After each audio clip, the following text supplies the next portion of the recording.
Hi friends, welcome to gap shots. Masala వంకాయ curry ఎలా చేయాలో చూద్దాము.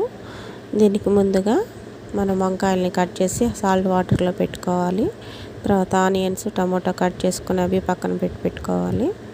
తర్వాత మసాలా పొడికి కావాల్సినటువంటి వాటిని నేను స్క్రీన్ మీద ఇచ్చున్నాను.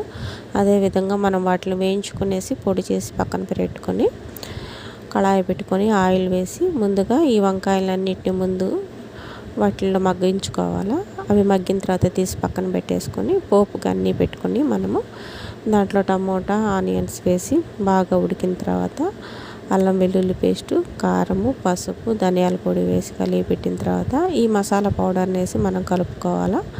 ఆ తర్వాత అంతా మగ్గిన తర్వాత 1 గ్లాస్ వాటర్ పోసేసి బాగా మళ్ళీ ఉడకబెట్టుకొని ఆ తర్వాత ఈ వంకాయల్ని దాంట్లో కలుపుకోవాలండి.